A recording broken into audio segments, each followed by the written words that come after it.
Namato Ratanatayasa. May I pay homage to Triple Gem, the Buddha, Dhamma, and the Sangha.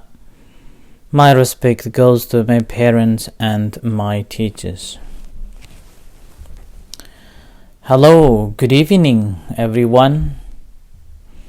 So today is Saturday, the 12th of September 2020. And this is Ajahn Sujan from Varapunya Meditation Center, Aberdeen, Scotland. So as usual, I'm here on this night, on the Saturday night. So today again will be a part of our ongoing talk on the basis of the first discourse of the Buddha, the Dhammacakkappavattana Sutta.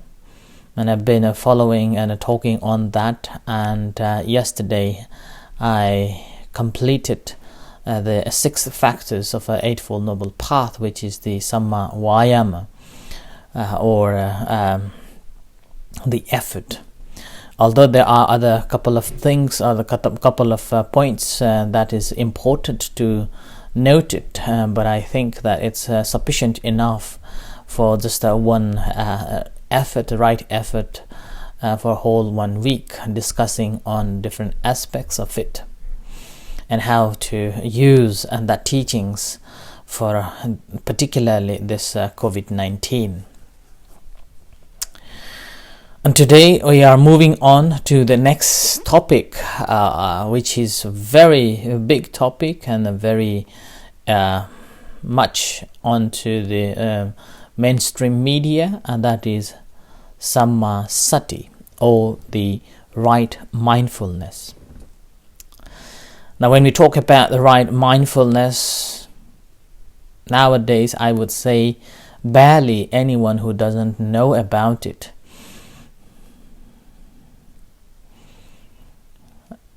About a few weeks ago, when I was listening a talk given by one of the venerable monks, and he was presenting that about 20 years ago there were only a couple of hundred of books on mindfulness meditation, whereas now there are thousands of books on mindfulness meditation. And there are again hundreds of papers and scientifically proven papers on the mindfulness too, whether it is in relation to the brain, whether it is related to the neuroscience or neuroplasticity, or even so-called the life expectancy, and Alzheimer, pain relief, and so and so. So this is becoming a very mainstream topic, particularly in the West. And nowadays, the mindfulness introduced in a form of a secular mindfulness, rather than related to the Buddhist philosophies on a mindfulness. Although majority, or probably almost all the teachings on a mindfulness meditation are adapted from the Buddha's teachings on the basis of the 4 foundations of a mindfulness, but again still taking it as a secular mindfulness. And the reason behind the secular mindfulness, again, basically because there are non-Buddhists, or there are people, those who feel very sick about the religion, and meanwhile there are plenty of other faith, I would say, or as the mainstream says, whether they are Christians or whether they are Jews or Hindus or whatsoever. They feel very uncomfortable to join if someone says that this is a Buddhist meditation or Buddhist mindfulness meditation. And as a result of that, mainstream mindfulness meditation has introduced on the basis of the scientific research and the scientific findings, and completely free from so-called Buddhism. Although one of the famous scholar and one who introduced this so-called mindfulness-based stress reduction, the John Kabat-Zinn, he now and then and regularly emphasized that he always rely on Buddha's Buddhist principles of the mindfulness meditation, and yet it is introduced as a secular mindfulness. So it doesn't matter whether it is a secular mindfulness or whether it is Buddhist mindfulness. What we have to be mindful is that what does mindfulness means. And this afternoon's talk from the Venerable Dr. Hansa Dhammahaso, what we come to conclusion as well, that the meditation of mindfulness meditation is not solely of Buddhism.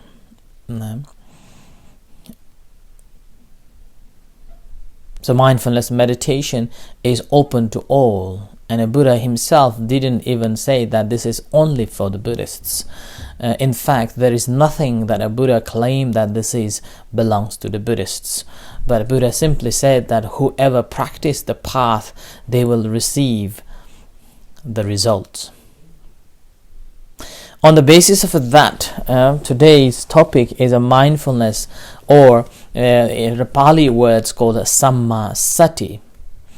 And here again, a Samma Sati is one of the factors of Eightfold Noble Path. This is what we all need to remember. Mindfulness alone is not the complete practice or for the liberation. Mindfulness meditation is just a part of the Eightfold Noble Path. It's like without other 7 factors, one would not be able to complete the practice. Although the mindfulness meditation been such a wonderful technique, and everybody talks, and we know that this helps, and still it is not the complete in itself. It is just a part of the whole, the path they call the Eightfold Noble Path or the Middle Path. So this is a 7th factors within the Eightfold Noble Path. And now what we need to be very careful here, that within this meditation, as I was saying in the right effort, that in a practice of a meditation in a Buddhism, we have to have 3 factors. One is right effort, right mindfulness, and then right concentration. When these 3 comes together, we regarded it as, or a Buddhist philosophy of a meditation regarded it as meditation. It is not just the mindfulness. So that's why the meditation is, there is a quote I quoted saying that, while ethical action restrains external expression of the defilements, meditation weakens. Meditation weakens the mental impulses that hooked or crooked in a craving and a spiritual ignorance. So, meditation weakens. And in order to weaken all the defilements, all the cravings, all the attachments, all the disappointments, all the sufferings, we have to have soundly ethical practice.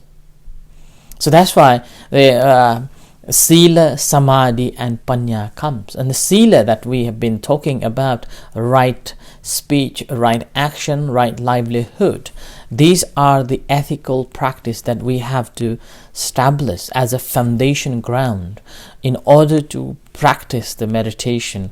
And this practice of a meditation is basically we are planting a seed. And planting a seed is not complete in itself. We have to look after, we have to take care, we have to weeding it, we have to water it. So with that, it's a weakening. When we are preparing, we're weakening it. And that is the meditation. And where here mindfulness is the second part of within the meditation, the second factors of the meditation. And now, right mindfulness, and before we go into the details of what right mindfulness is about, I would like to elaborate a little bit on the concept of the sati, or the mindfulness that's been practiced or translated into English language. From the linguistic perspectives, the history has said that the sati has been translated as the mindfulness for the first time by the very great scholar, Pali scholar, I would say, Rhys Davids, one who established the Pali Text Society 1881, about 1880s. And even I heard the story saying that when he was in Sri Lanka at that time and very fascinated with the teachings of the Buddha and become very fond of it and studied Pali language and translated the Buddhist teachings and Buddha's doctrines into English language. At that time, he was very he was finding very difficult to translate the word sati.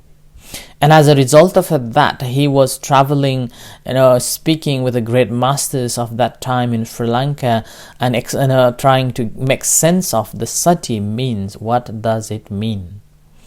And as a result of that extensive study and conversation or discussion with the venerable monks, Rhys David was able to make a sense of the sati and translated it into English language as mindfulness. And this mindfulness has been used ever since. Although nowadays you may find some scholars would disagree with that word mindfulness and would translate it into different other words, English equivalent words, such as like awareness or like attentiveness or attention, like that. But we have to accept the first translation, and that is a mindfulness, and which is being used in a very widely sense as a sati or the mindfulness. And even this mindfulness practice becomes so in a mainstream that people try to make different words to make it sense, like my kindfulness or kindfulness, wholesome mental states, awareness, and observing powers, observant, and so and so. But what we need to remember is that mindfulness is basically means being mindful. Nothing more than that. And that's why I normally used to give us, whenever I was invited to give a first one-off teachings on a mindfulness meditation, I normally start off with the two words, English words, not the Pali word, English word, that is mindfulness. The first word is mindfulness, and the second word is mindfulness. Which one do you think you want to go with? And which one do we think we are in with? And it's obvious, and 100 out of 100, I do believe that every one of us are in the second factor, second words, that is mindfulness. So mind is full of stuffs, and we are not mindful of that having full stuffs in our minds, garbage, rubbish, and the more we have those garbage, rubbish, wanting the wastes, an accumulation of that, and constantly thinking about it or worrying about it being the main root cause of all other problems. Whether it is stress, whether it is anxiety, whether it is any other mentally related problems. And that's all based on the things that is not the reality, but we make it as a reality and keep things in our brain. And this is the reason why I normally use the simile of the toilet for the mindfulness meditation. And the very moment when we realize that in our brains or in our mind these rubbish are taking place and dominant, and as a result of that, whether we can the sleepless nights that we are living, or whether it is the stressful and anxious life that we are living, the very moment when we realize that we are having it, that means we are mindful of it.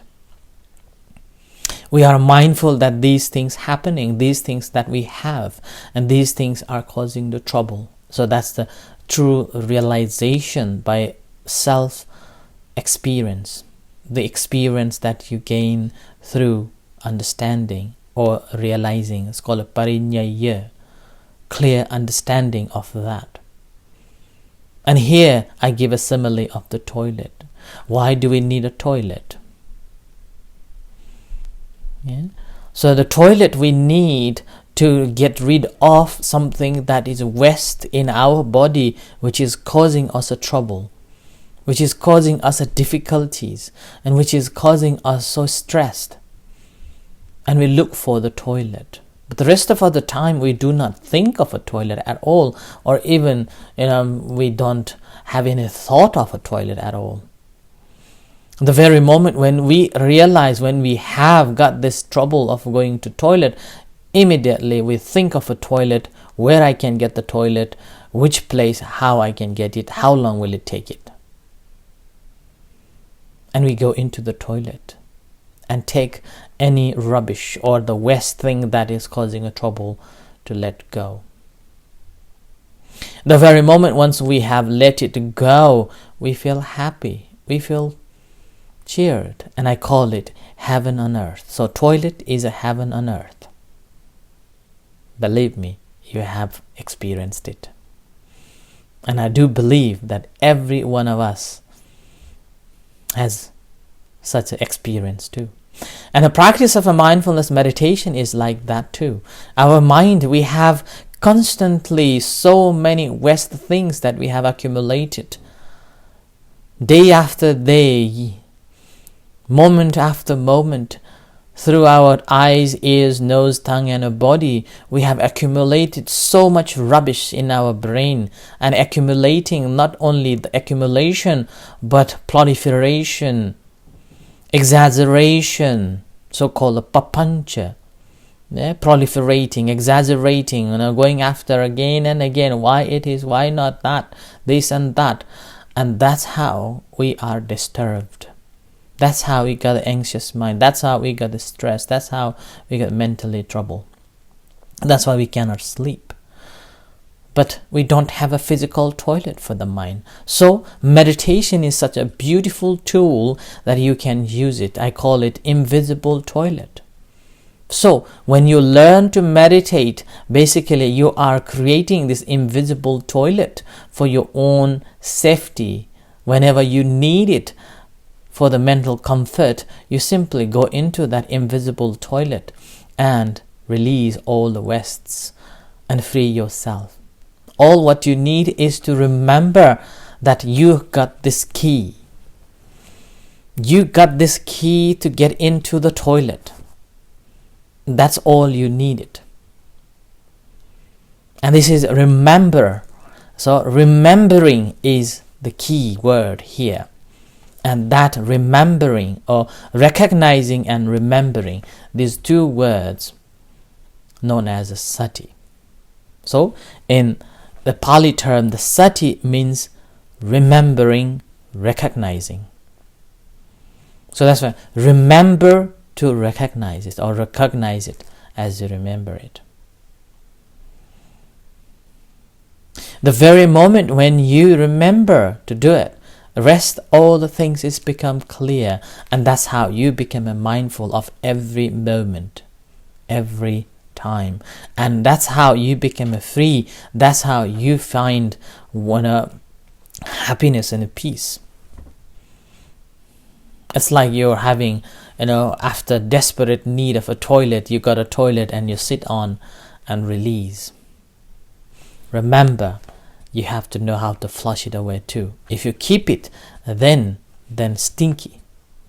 It makes smell. It makes dirty again. Although it's not in you, but that's becoming stinky. So we have to flush it away.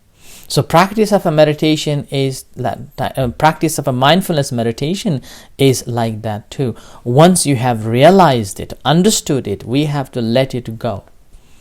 And this letting go is not because you want to let it go, but because you have fully understood that this is waste, it's not helpful, it's not good for me. Now I don't need it, so I need to let it go, and it will go on its own way without any action that you needed to let it go. It's like the toilet. You're not going back and taking it. Oh, this is mine. No. Stinky, we know that. It's rubbish, we know that. And it's causing me a trouble, we know that. So we will not go back to that moment anymore. So similarly, practice of a meditation, the practice of a mindfulness meditation is like that too. Once we have realized what it is causing a trouble, what it is making us a difficult time, take that out, and we will be free. So in order to do that, we have to understand the 4 factors or factors of the right effort that I was explaining for whole 1 week. So prevent, abandon, develop, and maintain. These are the 4 efforts that we have to remember in this factor to develop in the mindfulness practice. So that's why I love the simile of a toilet. And this simile came up, I will tell you how I developed this concept of a toilet of mind.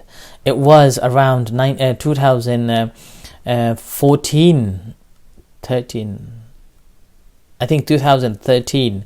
I was traveling to New York to attend one of the Buddhist conferences, and I had to wait in an LA airport to be picked up. So there was about around 3 hours of time, and that was my first visit in America. And at that time, and I was waiting, and I needed a desperate a toilet. So there was a confusion that whether should I wait at the front of the airport or should I go to the toilet. I had a confusion that if I go to the toilet and the person who is coming to pick me up, they won't see me, and then I will be again abandoned and such like that. There was so much thought going on and so much worry and fear going on because I was traveling alone in America for the first time. And then, because that desperate need of a toilet was so desperate that I couldn't resist, and I went to the toilet. And as I was in the toilet, I was releasing, I was contemplating that. So that's this is in the practice of a satipatthana that we have to practice. It's called a defecating, defecating. You're sitting, urinating, urinating, like that. So I was just contemplating of that. And as I was contemplating that, along with those thoughts, it was like a clicked. Aha! Toilet. And I was able to link with this concept of a toilet into, Thai word called a sukha, means the happy. Sukha means happy. That's real happiness. When you desperately need your toilet and you release in the toilet, you feel such a wonderful happiness. And I thought, wow, this is heaven on earth. And practice of a meditation is like that too. The very moment when you become so mindful of everything that's going on in your mind, and then as you realize and as you understood completely, it just goes. And you feel so lighter, brighter, and you feel so happy. You feel so contented, relief. So that's why I call the practice of a mindfulness meditation is the toilet for the mind. To free the mind from any wastes that is causing you a trouble, any wastes or anything that making you unhappy. And all what you need is to recognize or understand that's happening, and remember that you have built your invisible toilet, and that's going with you at all the time. So invisible toilet, in a sense, is the practice of the mindfulness meditation that you are having in your pocket. All you need, remember, open it, go in and practice. And with that, you will achieve wonderful peace and happiness. So this is a foundation for tonight on the mindfulness as the toilet for the mind, and over this few days I will be explaining on the basis of this right effort, or so-called right mindfulness. Not right effort, right mindfulness. And thank you everyone for listening for tonight, and I end this reflection for today.